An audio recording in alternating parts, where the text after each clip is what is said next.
یہ جنگ تلوار کی جنگ نہیں ہے بلکہ قلم کی جنگ ہے. ہر وقت علم سے لیس رہے, ہر وقت تلوار سے لیس رہے. آپ دیکھیں کہ چور اسی گھر میں چوری کرتا ہے جس گھر کے لوگوں کے بارے میں اس کو یقین ہوتا ہے کہ یہ لوگ غفلت کی نیند سو گئے ہوں, تب جا کر کے وہ چوری کرتا ہے. رات بھر جاگ رہے ہیں یہ لوگ بول کر کے اگر وہ دیکھے چور, اس گھر میں داخل نہیں ہوگا. غیر لوگوں کی نگاہوں میں ہم اسی لیے چپتے ہیں کہ اسلام ایک زندہ قوم ہے, اور اسلام کے اندر جو باتیں بتائی گئی ہیں پورے کے اوپر اسلام والے مسلمان عمل کرتے ہیں. وہ یہ چاہتے ہیں کہ جس طرح وہ اپنے مذہب کی کتابوں کو چھوڑ دیے, دنیا دار بن گئے, منمانی زندگی گزارنے لگے, ویسا ہم بھی ہو جائے. توحید صحیح نہیں ہے تو جتنا بھی عمل کرو وہ بیکار ہے. کرچیف ہے, یہی توحید ہے, یہی عقیدہ ہے, یہی ایمان ہے. اب جو بھی عمل کریں گے اس کے اندر آ کے پڑھ رہا ہے. وہ آپ روزہ رکھے تو یہ کرچیف کے اندر آ کے پڑھا, آپ نماز پڑھے تو اس کے اندر پڑھا, صدقہ کرے تو اس کے اندر پڑھا. جیسے ہی آپ کا انتقال ہوا اللہ تعالیٰ اس کو لپیٹ کے گردن میں باندھ دیں گے. سارے نیک اعمال کی حفاظت یہ کرچیف کر رہی ہے. یہی ایمان ہے, یہی عقیدہ ہے. اگر یہ نہیں ہے تو سارے اعمال بیکار ہے. لوگ یہ چاہتے کہ اپنے پھونکوں سے اسلام کو بجھا دے. وَيَأْبَى اللَّهُ إِلَّا أَن يُتِمَّ نُورَهُ, اللہ پکڑا ہے کہ اپنے نور کو اللہ پورا کرے گا. یہ منافقین بیٹھے بیٹھے دیکھتے تھے, کوئی صحابی بہت زیادہ مال لے کے آتے تو ریاکار ہے, دکھاوے کے لیے دیتا ہے بولتے تھے. اور کوئی صحابی چھوٹا چیز لاتے, ان کی چیز سے روم فتح کریں گے, جا کے یہ ایران فتح کریں گے, یہ جا کے ان کی چھوٹی چیز سے, اس طرح تانا مارتے تھے.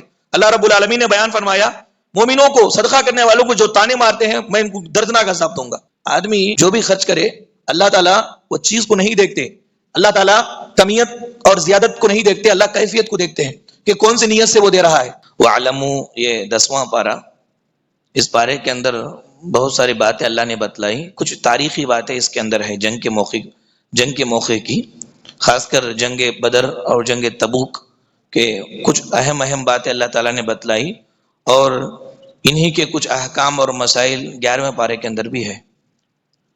جنگ کے کچھ آداب اللہ تعالیٰ نے پارے کے شروع میں بتلائے. پہلی بات جنگ کے متعلق اللہ نے یہ کہی کہ جنگ کی تمنا نہیں کرنا چاہیے. جتنی بھی جنگیں ہوئی اسلام میں آپ دیکھ لیں کہ یہ ساری جنگیں دفاعی جنگیں تھی, مقابلانہ جنگیں نہ تھی. مقابلانہ کس کو کہتے ہیں کہ ہونا بول کر کے سامنے والا بھی آ رہا ہے, ہم بھی خوشی سے جا رہے ہیں مارنے کے لیے, یہ مقابلانہ جنگ ہے, یہ ایک طرح کی جنگ ہے. اور ایک جنگ ہوتی ہے سامنے والا ہم پر حملہ کرنے کے لیے آ رہا ہے, بچانے کے لیے جنگ کرتے, اپنے آپ کو بچا لینے کے لیے جنگ کرتے. اسلام میں جتنی بھی جنگیں ہوئی یہ اپنے آپ کو بچا لینے کی جنگیں ہوئی, مقابلے کی جنگیں نہیں. اسی لیے کافر جب آگے بڑھا اور وہ میدان میں کودا, تب جا کر کے مسلمانوں نے اس کے اوپر حملہ کیا. اللہ کے نبی صلی اللہ علیہ وسلم سپہ سالار کو جب بھیجتے میدان جنگ میں تو نصیحت کرتے کہ لا تقتلوا شیخا فانیا, بوڑھے آدمی کو قتل مت کرو, عورت کو قتل مت کرو, بچے کو قتل مت کرو, جوان کو بھی قتل مت کرو. صحابی نے کہا یا رسول اللہ پھر کس کو قتل کریں؟ تو اللہ کے نبی صلی اللہ علیہ وسلم نے کہا کہ جو آپ کے مقابلے میں آتا ہے اس کو قتل کرو. ایک خاموش بیٹھا ہوا ایک آدمی تو اس کو قتل کرنا منع ہے اسلام کے اندر. اس سے معلوم ہوا کہ یہ مقابلہ نہ جنگیں نہیں ہے بلکہ یہ دفاعی جنگیں ہیں. اپنے آپ کو بچانے کے لیے اسلام نے جنگ کو جائز قرار دیا ہے. تو جنگ کے اندر سب سے پہلی بات جنگ کی تمنا نہیں کرنی چاہیے. مجبور کر دیا جائے, ستا دیا جائے, پریشان کر دیا جائے تو جب میدان جنگ میں اتر جائے تو پھر بھاگنا نہیں چاہیے بلکہ جم کر کے مقابلہ کرنا ہے. دوران مقابلہ اللہ کی یاد کثرت سے کرنا ہے. اللہ کی کثرت سے یاد کرنے کا اللہ نے حکم دیا. اس کے بعد اللہ اس کے رسول کا حکم وہاں بھی بجا لانا. اگر ذرا بھی رسول کی حکم کی مخالفت ہوئی تو جنگ مسلمان ہار جائیں گے. اس کے بعد آپسی اختلافات نہ کرنے کی اللہ نے تعلیم دی, اور جو کچھ وہاں پر ناموافق حالات آتے ہیں اس پر ڈٹ کر کے صبر کرنے کی تلقین اللہ تعالیٰ نے فرمائی. یا ایھا الذین آمنوا اذا لقیتم فئۃ فاثبتوا واذکروا اللہ کثیرا لعلکم تفلحون واطیعوا اللہ ورسولہ ولا تنازعوا فتفشلوا وتذهب ريحكم واصبروا. یہ اللہ تبارک و تعالیٰ نے کچھ ہدایات دی, جنگ کے آداب بتلائے کہ اللہ کا ذکر یہ بہت بڑی دولت ہے, بہت بڑی طاقت ہے. دوران جنگ بھی اس کو زیادہ سے زیادہ کرنے کا حکم دیا. تو اب غور کر لیں, اندازہ لگا لیں کہ معمولی اوقات میں اور کتنا زیادہ کرنا ہے اللہ تعالیٰ کا ذکر. اس کے بعد اسی جنگ کے اندر شیطان کا کردار کیا تھا, شیطان کا رول کیا تھا, اللہ تعالیٰ نے اس کا تذکرہ فرمایا. مکے کے اندر جو قریش لوگ تھے, قریش لوگوں جو اللہ کے رسول صلی اللہ علیہ وسلم اور صحابہ کرام کے خلاف پلان ڈالے بدر کے اندر جا کر کے لڑنا بول کر, تو ان کا دشمن قبیلہ یہ قبیلہ تھا مکے کے اندر بنو کنانا. تو سارے لوگ اب پلان ڈال دیے کہ محمد صلی اللہ علیہ وسلم سے صحابہ کرام سے جنگ کرنا ہے. تو اتنے میں ایک آدمی نے شبہ ظاہر کیا کہ کہیں ایسا تو نہ ہوگا کہ ہم سب لوگ نکل کر کے چلے جائیں مارنے کے لیے, تو بنو کنانا کے لوگ ہم پر حملہ بول دیں, ہمارے بیوی بچوں کو مار دیں اور قبضہ کر لیں, ایسا تو نہیں ہوگا, تھوڑا ڈر لگ رہا ہے مجھے. تو بعض لوگ سٹیا گئے, پریشان ہو گئے, ہاں یہ بھی ہو سکتا ہے کیونکہ اب طاقتور نوجوان لوگ نکل کر کے چلے جائیں گے تو گھر میں عورتیں رہتی ہیں, چھوٹے بچے, مال رہتا ہے, کہیں ایسا نہ ہو کہ اس پر حملہ کر دے بنو کنانا کے لوگ. تو تھوڑا پیچھے ہٹ رہے تھے کفار مکہ یعنی جہاد کرنے کے لیے جانے کے لیے. تو اس موقع پر ابلیس جو ہے بنو کنانا کا سردار سراقہ بن مالک کے روپ میں آیا, روپ میں آ کر کے کہا کہ میں آپ کو اطمینان دلاتا ہوں کہ میرے قبیلے کے لوگ آپ کے پاس جا کر کے لڑائی نہیں کریں گے, اور اتنا بھی میں اطمینان دلاتا ہوں, آپ کی تسلی کے لیے یہ بات کہتا ہوں کہ جنگ کے اندر میں آپ کے ساتھ آؤں گا, جنگ کے اندر میں آپ کے ساتھ رہوں گا, میرے قبیلے کے لوگ آپ کے قبیلے کے لوگوں کو ہرگز نہیں ماریں گے. تو اب یہ سب لوگ خوش ہو گئے, جنگ کے لیے نکل گئے, اور یہ بھی ساتھ میں گیا. میدان جنگ میں جیسے اترے بدر کے مقام پر, ابلیس نے فرشتوں کو آتے دیکھا تو اپنے ایڑیاں پیچھے ڈالنا شروع کیا, نکسا علی عقبیہ, ایڑیاں پیچھے ڈالنا شروع کیا اور بھاگ رہا ہے. لوگ اس کو پکار رہے, کہاں جا رہے ہو؟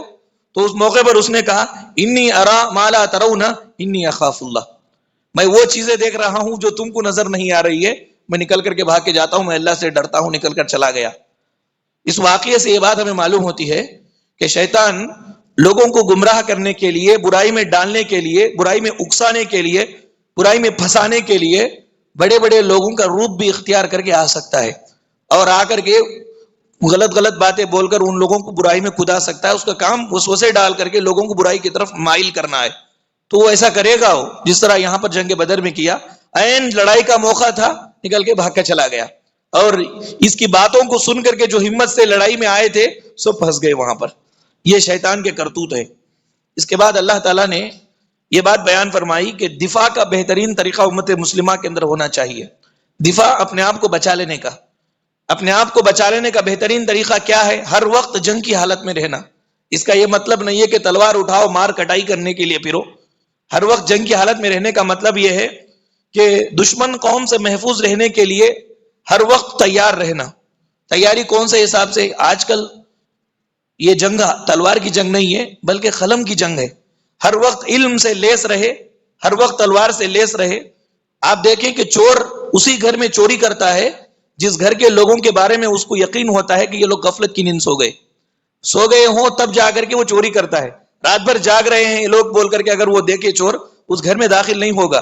مسلمانوں کو یہ تعلیم دی جا رہی ہے کہ اسلام پر عمل کرے, مکمل اسلام پر عمل کرے, پنج وقتہ نماز کی پابندی کرے, اسلامی احکامات اور اسلامی شعائر کی حفاظت کرے, جو اللہ نے کرنے کا حکم دیا اس کو نہ چھوڑے. اب غیر لوگوں کی نگاہوں میں ہم اسی لیے چکتے ہیں کہ اسلام ایک زندہ قوم ہے, اور اسلام کے اندر جو باتیں بتائی گئی ہیں پورے کے اوپر اسلام والے مسلمان عمل کرتے ہیں. جو کچھ عمل کیا جا رہا ہے مسلمان جو غفلت میں ہوئے ان کو چھوڑ دیجئے, لیکن جو کچھ عمل کر رہے ہیں یہ سب پر عمل کرتے ہیں. وہ یہ چاہتے ہیں کہ جس طرح وہ اپنے مذہب کی کتابوں کو چھوڑ دیے, دنیا دار بن گئے, منمانی زندگی گزارنے لگے, ویسا ہم بھی ہو جائیں. تو ان کے لیے راستہ آسان ہے ہمارے اندر مداخلت کرنے کا. اللہ تعالیٰ نے کہا کہ دفاع کو مضبوط رکھو, یعنی دشمنوں کو ڈرانے کے لیے تم ہتھیار بھی تیار کر سکتے ہو, اپنے طور پر طاقت بنا سکتے ہو. اس کے اوپر جتنا بھی تم خرچ کرو, خرچ کرنے کا لفظ اس کے اندر آیا وانفقوا فی سبیل اللہ, اللہ کے راستے میں خرچ کرو. جتنا تم خرچ کر سکتے ہو زیادہ سے زیادہ خرچ کرو, علم کی راہ میں خرچ کرو, اور اسی طرح سے طاقت کی راہ میں تم خرچ کرو. یہ خرچ کرنا تمہارا دفاعی خرچ کرنا ہے. وَأَعِدُّوا لَهُم مَّا اسْتَطَعْتُم مِّن قُوَّةٍ وَمِن رِّبَاطِ الْخَيْلِ تُرْهِبُونَ بِهِ عَدُوَّ اللَّهِ وَعَدُوَّكُمْ. اللہ کے دشمنوں کو اور تمہارے دشمن کو ڈرانے کے لیے تم یہ کام کرو. تو یہ جیسے ہی دشمن کو معلوم ہوگا کہ ہمارا دفاع کمزور ہے تو پھر وہ ہم پر حملہ کرے گا. دفاع مضبوط ہونا چاہیے, علمی اعتبار سے ہم ٹھوس رہیں اور طاقت کے اعتبار سے ہم ٹھوس رہیں. اس کے بعد اللہ تعالیٰ نے حقیقی مومن کی پہچان بتلائی, ایمان لا کر, ہجرت کر کے, اللہ کے راستے میں جہاد کر کے, یا وہ مسلمان جو مدینہ منورہ میں رہ کر کے مکے سے آنے والوں کو پناہ دیے اور ان کی مدد کیے, یہ حقیقی مسلمان ہیں. تو اس سے معلوم یہ ہوا کہ ایمان لا کر آدمی گزشتہ سارے گناہوں کو صرف اللہ کے لیے چھوڑ دے تو وہ بھی ہجرت ہے. اللہ کے لیے چھوڑ دے اللہ تعالیٰ کے لیے، اللہ تعالیٰ کے اپنی آخرت کے لیے گناہوں کے کاموں کو چھوڑ دے، برے کاموں کو، برے طریقے کو چھوڑ دے، اور وہ ہمیشہ اپنے نفس کے ساتھ جہاد کرتا رہے اور اسی طرح سے وہ مددگار بن جائے، تو بے شک یہ حقیقی مومن کے دائرے میں آ سکتا ہے۔ اس کے بعد سورہ توبہ شروع ہوتی ہے، تو جنگ تبوک کا واقعہ اس میں اللہ نے ذکر فرمایا۔ اس کا پس منظر کیا ہے؟ جنگ تبوک کا پس منظر کیا ہے؟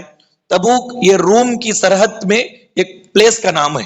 تبوک روم کی سرحد میں ایک پلیس کا نام ہے۔ اصل بات یہ ہوئی کہ جزیر عرب مسلمانوں کے ہاتھ میں آ گیا سن 8 ہجری میں۔ سن 8 ہجری میں مسلمان مکے کے اوپر قابض ہو گئے، فتح مکہ ہو گیا۔ مکہ فتح ہونے کے بعد آس پاس کے جو بھی حکومتیں تھیں ان کو ڈر شروع ہوا، کہیں ایسا نہ ہو کہ یہ مسلمان ہم پر بھی حملہ نہ کر دیں۔ تو آس پاس کی بڑی بڑی حکومتیں کیا تھی؟ سپر پاور طاقتیں ایران اور روم تھا، قیصر اور کسریٰ کے، ایران اور روم، یہ دو بڑی بڑی طاقتیں تھیں اس زمانے کی۔ ان کو ڈر شروع ہوا تو ایران نے کیا کیا؟ مدینے کے اوپر حملہ کرنے کی خفیہ تیاری کرنے لگا۔ اللہ کے نبی صلی اللہ علیہ وسلم کو معلوم ہوا کہ ایران مدینے کے اوپر حملہ کرنے کی خفیہ تیاری کر رہا ہے۔ اللہ کے نبی سن 9 ہجری میں، اس سے پہلے کہ وہ آئے مدینے پر حملہ کرے، یہاں کی چیزوں کو برباد کرے، سن 9 ہجری میں 30,000 کا لشکر لے کر ہمارے نبی صلی اللہ علیہ وسلم وہ روم کے سرحد تبوک کے مقام پہ جا کے پہنچ گئے۔ 30,000 کا لشکر لے کر اللہ کے نبی وہاں چلے گئے۔ بڑی سخت تنگی کا زمانہ، گرمی کا زمانہ، 30,000 لشکر لے کر کے گئے وہاں، اور وہاں 20 دن رکے رہے۔ جب روم کے لوگوں نے دیکھا، قیصر نے دیکھا کہ 30,000 کا لشکر جرار مسلمانوں کا آیا ہوا ہے، تو میدان میں آنے سے وہ انکار کر گیا۔ 20 دن رکے۔ 20 دن میں فائدہ یہ ہوا کہ وہاں چھوٹی چھوٹی ریاستیں جو تھی قیصر کے ماتحت میں، یہ اسلام کے ماتحت میں آ گئی اور واپس آ گئے۔ اللہ کے نبی صلی اللہ علیہ وسلم، جنگ نہیں ہوئی۔ ڈر گیا وہ بادشاہ، ڈر گیا، جنگ نہیں ہوئی۔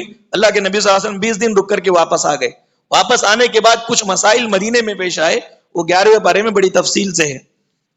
اس کے بعد اللہ تعالیٰ نے اس پارے کے اندر 10ویں پارے میں یہ آرڈر جاری فرمایا کہ مشرکین دلی اعتبار سے گندے ہیں، غلیظ ہیں، ان کے دلوں میں بتوں کی محبت ہے، ان کے دلوں میں غیر اللہ کی محبت ہے، ناپاک ہیں وہ، اس لیے وہ کعبۃ اللہ کو نہیں آ سکتے۔ کعبۃ اللہ یہ دین اسلام کا مرکز ہے، کعبۃ اللہ کو نہیں آ سکتے۔ وہاں پر اللہ تعالیٰ نے بیان کر دیا مشرکین اب اس کے بعد سے حج نہیں کریں گے، کعبۃ اللہ کو نہیں آئیں گے۔ فرمایا یا ایھا الذین آمنوا انما المشرکون نجس، اے مومنو مشرکین یہ ناپاک ہیں، فلا یقربوا المسجد الحرام بعد عامہم ھذا، اس کے بعد سے، اس سال کے بعد سے وہ آئندہ سال سے مسجد حرام میں نہ آئے۔ اب خود مکے والوں کو تھوڑا یعنی ڈر شروع ہوا کہ حج میں جو تجارت ہوتی تھی وہ مکے کے اندر ریڑھ کی ہڈی کی حیثیت رکھتی تھی، اور یہ مشرکین بھی اس تجارت کے اندر شامل رہتے تھے، فائدہ بہت ہوتا تھا، مکے کو بہت فائدہ تھا وہ تجارت سے۔ تو مکے کے لوگ تھوڑا ڈرنے لگے کہ ایسا اگر ان کو نہ آنے دے مکے میں تو تجارت ٹھپ پڑ جائے گی۔ تو اللہ تعالیٰ نے بیان فرمایا وَإِنْ خِفْتُمْ عَائِلَةً فَسَوْفَ يُغْنِيكُمُ اللَّهُ مِنْ فَضْلِهِ إِنْ شَاءَ، اگر تم ڈر رہے ہو فقیری کا، غریبی کا، اللہ اپنے فضل سے تمہیں ماردال کر دے گا۔ یہ اللہ کا حکم ہے، اللہ تبارک و تعالیٰ کا حکم ہے، اس پر عمل کرو کہ مشرکین کو کعبہ میں آنے نہ دو۔ اس کے بعد سے حرام ہو گیا، مشرکین کو روک دیا گیا۔ اسلام کے دشمنوں سے جنگ کرنے کے فوائد اللہ نے اس بارے میں ذکر کیے۔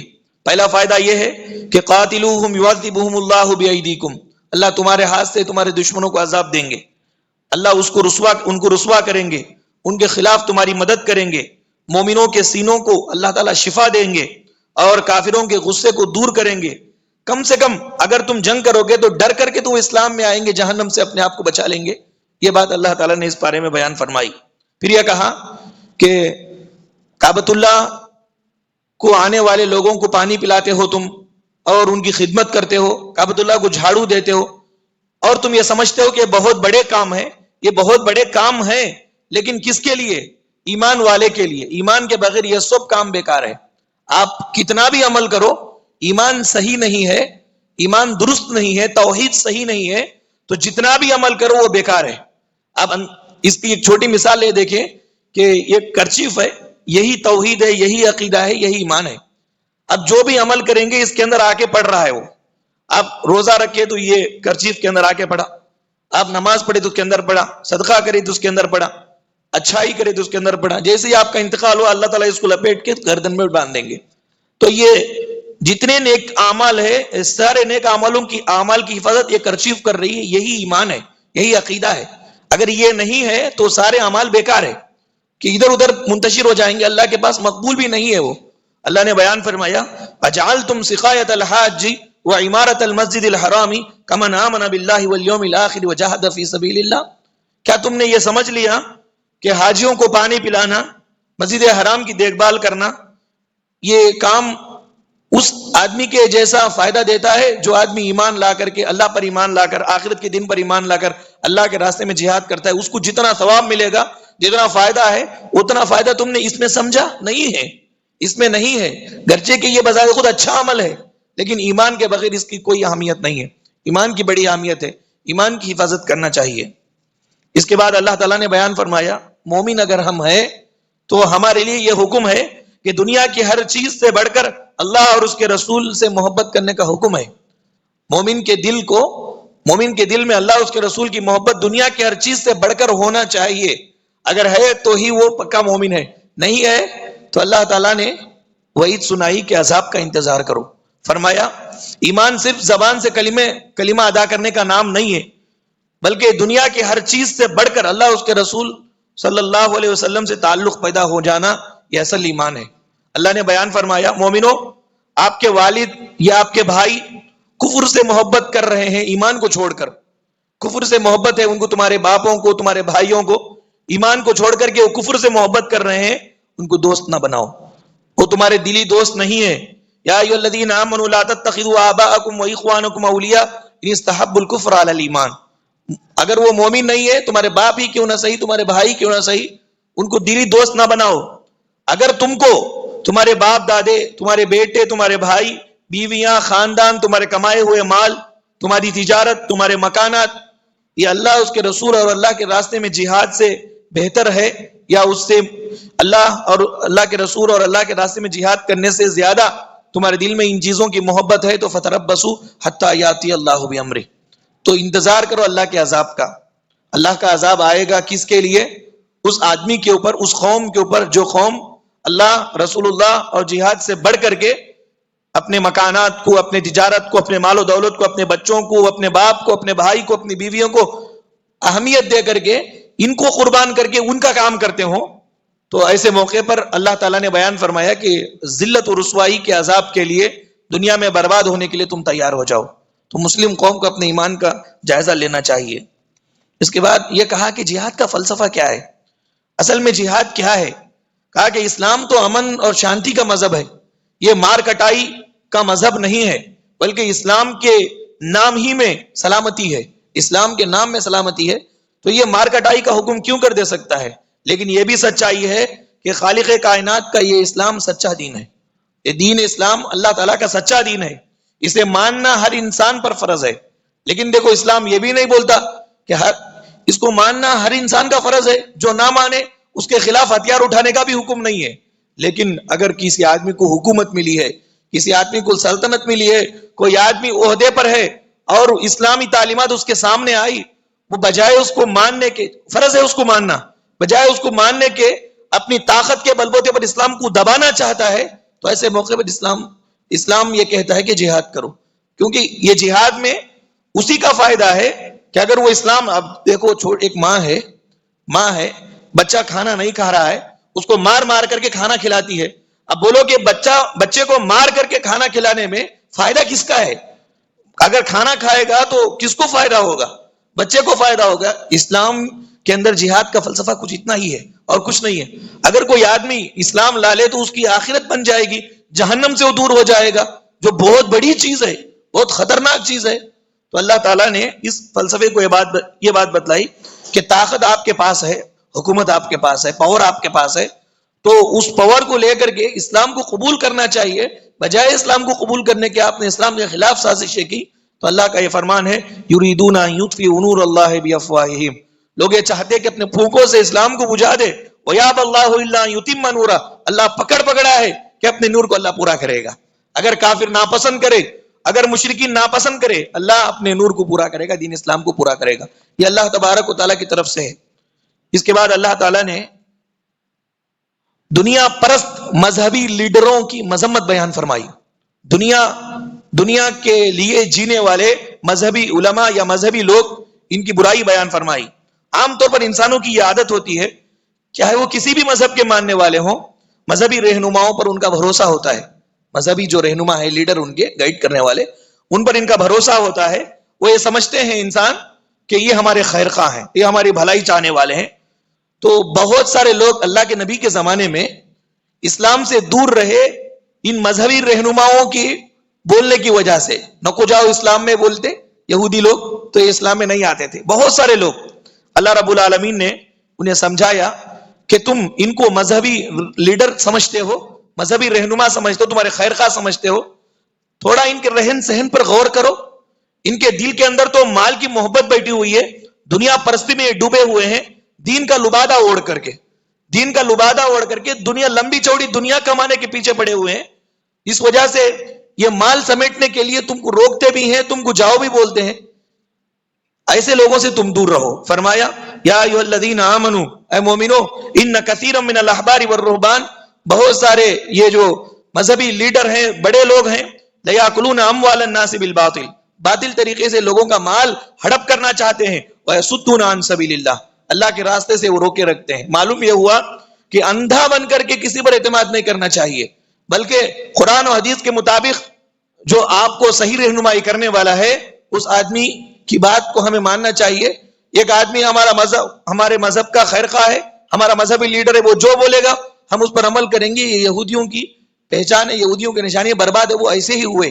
مومنوں کو اللہ نے حکم دیا کہ اللہ نے تمہیں عقل دیا ہے، تم جانچو کہ جس چیز کا تم کو حکم دیا جا رہا ہے، آیا وہ چیز قرآن میں ہے یا حدیث میں ہے.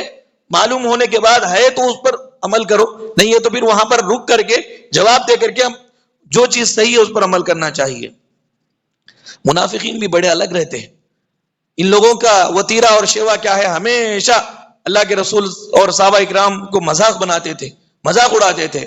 اب دیکھو جنگ تبوک ہوئی، جنگ تبوک سخت گرمی کے دنوں میں ہوئی، حالات بڑے سخت تھے، روپیہ پیسہ مسلمانوں کے اندر بہت کم تھا. تو پیارے نبی صلی اللہ علیہ وسلم نے چندے کی اپیل کی، سارے لوگوں کو بولے کہ اللہ کے راستے میں دو، لا کر کے جمع کرو. تو آدمی اپنی حیثیت کے مطابق لا کر کے جمع کرنے لگے. تھوڑے صحابہ ایسے تھے کہ ان کے پاس کچھ نہیں تھا، تو ایک یہودیوں کے پاس جا کر کے مزدوری کر کے، مزدوری آئی تو مزدوری میں آدھا آدھا لا کر کے دینے لگے. تو یہ منافقین بیٹھے بیٹھے دیکھتے تھے. کوئی صحابی بہت زیادہ مال لے کے آتے تو ریاکار ہے، دکھاوے کے لیے دیتا ہے بولتے تھے. اور کوئی صحابی چھوٹا چیز لاتے، ان کی چیز سے روم فتح کریں گے، جا کے یہ ایران فتح کریں گے، یہ جا کے ان کی چھوٹی چیز سے، اس طرح تانا مارتے تھے. اللہ رب العالمین نے بیان فرمایا مومنوں کو، صدقہ کرنے والوں کو جو تانے مارتے ہیں میں ان کو دردناک عذاب دوں گا. یہ اللہ کا فرمان ہے کہ دردناک عذاب ان کے لیے ہے، یہ منافقین کے لیے. آدمی جو بھی خرچ کرے، اللہ تعالیٰ وہ چیز کو نہیں دیکھتے، اللہ تعالیٰ کمیت اور زیادت کو نہیں دیکھتے، اللہ کیفیت کو دیکھتے ہیں کہ کون سی نیت سے وہ دے رہا ہے. 1 روپیہ بھی اگر وہ دیتا ہے اللہ کے راستے میں تو اللہ تعالیٰ اس کو اپنے ہاتھوں سے لے کر کے بڑا چڑھا کر کے اس کا ثواب دیتے ہیں. یہ منافقین کے رویے ہیں کہ ایک تمہارے 10 روپے سے، تمہارے 100 روپے سے کیا ہوگا. یہ منافقوں کی خصلت ہے، اس طرح بول کر کے تانے مارنا. اس کے بعد اللہ تعالیٰ نے یہ بات بیان فرمائی کہ منافق ہمیشہ اچھے کاموں سے لوگوں کو روکتے ہیں، برے کاموں کا حکم دیتے ہیں. برے کاموں کا حکم دیتے ہیں، اچھے کاموں سے روکتے ہیں. اب دیکھ لیں کہ ہمارے معاشرے میں برے کام کیے جا رہے ہو تو کوئی روکتا نہیں ہے، اچھے کام کرتے وقت آدمی رکاوٹ بنتا ہے، تو وہ سمجھ لے کہ نفاق کی صفت اس کے اندر ہے، نفاق کی صفت اس کے اندر ہے. اللہ تعالیٰ نے اس پارے میں منافقوں کے اوپر سختی کرنے کا حکم دیا. پہلے اللہ کے نبی چھوڑ دیتے تھے ان کو، لیکن بعد میں ان کے اوپر سختی کرنے کا حکم دیا. سختی اتنی آئی کہ نماز جنازہ بھی اللہ کے رسول کو پڑھانے سے منع کر دیا. اللہ کے رسول صلی اللہ علیہ وسلم، یعنی منافقوں کا سردار عبداللہ بن ابی بن سلول کا جب انتقال ہوا، اللہ کے نبی صلی اللہ علیہ وسلم گئے، جا کر کے بہت خاطر تواضع کی ہے اس کی. اللہ تبارک و تعالیٰ نے آیت کریمہ نازل فرمایا کہ 70 مرتبہ بھی اگر تم استغفار کرو گے اللہ اس کو معاف نہیں کرے گا. اس کے بعد سے حکم ہو گیا کہ منافقوں کی نماز جنازہ آپ نہیں پڑھائیں گے. اللہ کے نبی صلی اللہ علیہ وسلم منافق کی نماز جنازہ کے بعد سے دور رہتے تھے. اس پارے کے اندر یہ جنگ تبوک کے اندر، جنگ تبوک سے واپسی کے بعد جو مسائل پیش آئے مدینہ میں، وہ مسائل کا اللہ تبارک و تعالیٰ نے تفصیلی تذکرہ 11ویں پارے کے اندر کیا ہے، انشاءاللہ کل اس کو ہم معلوم کریں گے۔ اللہ تعالیٰ سے دعا ہے کہ اللہ تعالیٰ ہم تمام لوگوں کو قرآن احکامات کو سمجھ کر ان پر عمل کرنے کی توفیق عطا فرمائے۔ اللہ تعالیٰ جب تک اس دنیا فانی میں ہمیں زندہ رکھے، ایمان اور اسلام کی حالت میں زندہ رکھے، اللہ تعالیٰ ہمارے روزوں کو اور عبادتوں کو قبول فرمائے، اور اس کے بدلے میں دنیا جہاں کی نعمتیں اور آخرت میں اپنی رضا اللہ ہمیں نصیب فرمائے۔ آمین۔ وآخر دعوانا ان الحمد للہ رب العالمین۔ سبحانک اللہم و بحمدک، اشہد ان لا الہ الا انت، استغفرک و اتوب الیک۔